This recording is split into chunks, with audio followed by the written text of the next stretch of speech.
Hi guys, welcome back to my channel. I'm Natalie and today I'm going to be doing the Booktube Newbie tag. I almost forgot what it was for a second.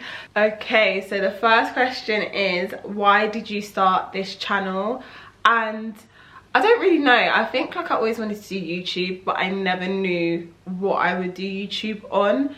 And then as well, when I was looking for new books one time, when I was just getting back into reading, like say as an adult, I didn't know where to look, and then I thought, oh, let me just look on YouTube and see if there's anything. And then I discovered like Booktube on YouTube, and I just never knew that there was people making videos on books on YouTube. So that's kind of where it started from. I was like, oh, like, I want to do one on books as I get back into my reading journey. And then yeah, I started it. Okay, second question is, what unique things can you bring to Booktube? And honestly, girl, I do not know.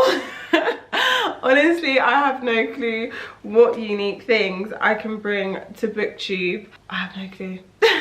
I do not know. But I think like I do pretty much like the basics. Like I speak about the books I've read, or the books that I want to read, or books that I've bought. In terms of being unique, I don't know, maybe the fact that I kind of want to get into reading self-help books as well as just like fiction books. So maybe that sense of speaking about self-help books too, and maybe showing how that's also helped me like in my own personal development. And as well, that I do want to read like some more historical sort of books. Like I really love history, and yeah, I think reading some books that touch a bit on history sort of things is kind of what I'm doing. I want to focus specifically on like the Caribbean sort of things and kind of understand my roots a little bit more. But I don't know if that even answers the question, but I think that's what could be unique. It's not exactly what's unique now, but in the future. The third one is, what are you most excited about? And I honestly think it's reading like the history books with more historical context in them. I think that's what I'm most excited about, because I really do miss learning about history, and I think about my history lessons all the time. I think about my history teacher, so I'm super excited for that. I don't want to just stick to romance and thriller. I want to kind of go into reading like fantasy books, or like give it a try, like test the waters, see if I like it.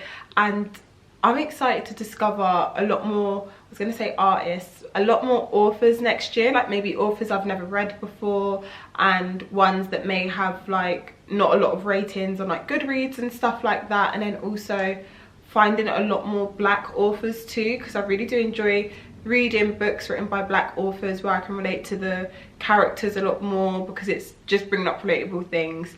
Okay, número 3 is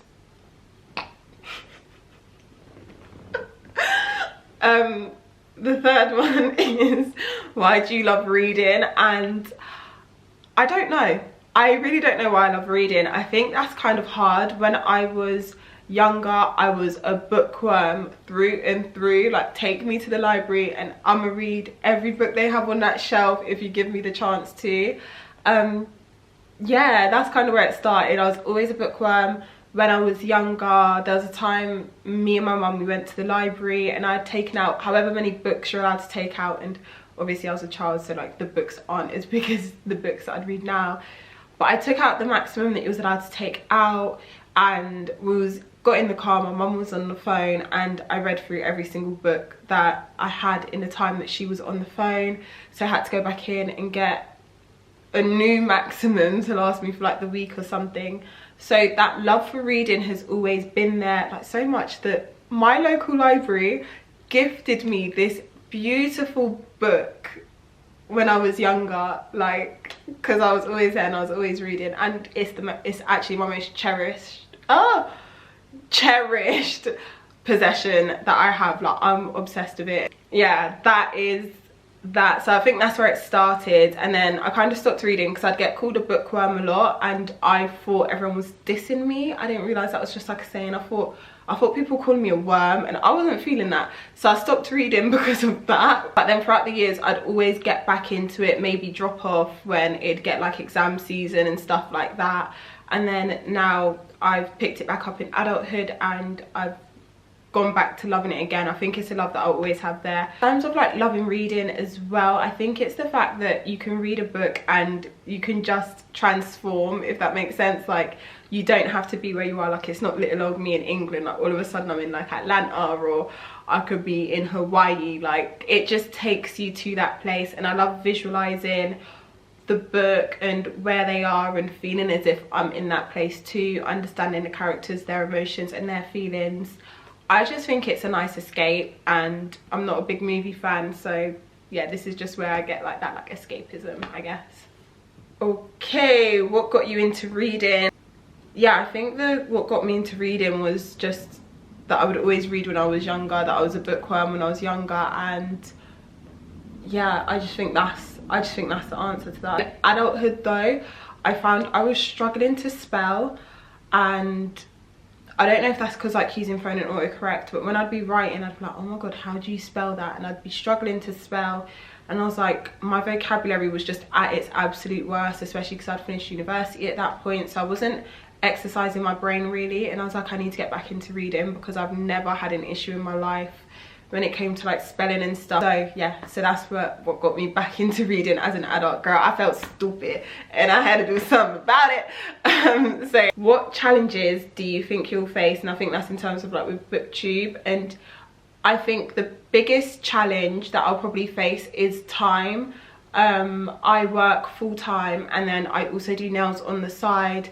So if I've finished work, like my 9 to 5, and then I'm doing someone's nails, by the time I finish doing that person's nails, it's time for me to go upstairs, shower and bed. I don't really have the time to read, and then it's fitting in gym or anything else that you have to do, so I find that kind of hard in that sense. And obviously I can't make a video if I've not read the books. So I think that is like the main challenge that I'll probably have, is finding the time to read, to be able to make a video about it if it's not a haul. The next question is, where do you read? And I read in my room. If everyone's home, I'll read in my bedroom, which I don't really like because it's like reading on my bed, so I just fall asleep. Or downstairs here in the living room. I love reading in this room because it's like nice and bright. I find it really calming and relaxing here. Or girl, just in the house. In the house, like we've got a room where we've got like a fireplace, so when my dad lights the fire, I love to read in there. It just gives like a Christmassy sort of vibe as well. Or I will read like in a coffee shop. Yeah, like I'll read anywhere if I'm absolutely honest. Like I've been wanting to take my book to the gym to just walk on the treadmill and read, but I've never seen someone do that, so I'm gonna leave that. But I'll read anywhere. Like it really doesn't matter where I am, I'm happy to read regardless. And what kind of books do you like to read? And yeah, like I said before, I believe I mentioned that I just read like romance and thrillers. Am I answering this question correctly? What kind of it? Yeah, I like to read romance and thrillers. In terms of like romance books, I love an enemies to lovers. Even though most of the time, like I'm like, girl, why are you enemies? Like, but I love enemies to lovers. I love anything that's like close proximity, like where they're forced to be in the same place. Yeah, that is like probably like my favorites. Or fake dating. Oh my gosh, give me a fake dating trope any time when it comes to romance. I'm obsessed. And thriller, just make it as messy as possible. Like I just want to be thrown off the course of the trail, like the sniff of, girl, whatever the saying is. I don't know what the saying is, but I just love with the thrillers, like thinking it's going one way and then it goes the other. And I quite like when they're pretty unrealistic, because it's like, I didn't come here for realism, if I'm absolutely honest. Like, be as unrealistic as you like. And as well, I've always loved like just like books that you'd read in English literature, and being able to look at like the double meanings. Like I feel like those ones where you could go a bit deeper into what's happening in the story, looking at like the historical context of the time that the book's written or the time that's being portrayed. Basically anything you'd read and do an exam on for your English literature, I love it. What are those books called? Like literature books? Literary books? I don't even know. I'm talking about, oh, I love those books. Girl, no you don't. You don't know nothing about it. You don't even know what it's called. But yeah, I love books like that. So yes, that's the end of the tag. I actually really enjoyed this and like talking about talking about why I like books and what I like, what books I like, what am I on about, and what books I like. So yeah, if you enjoyed, I'm glad. If you didn't, I'm sorry. But yeah, thank you so much for watching. Bye.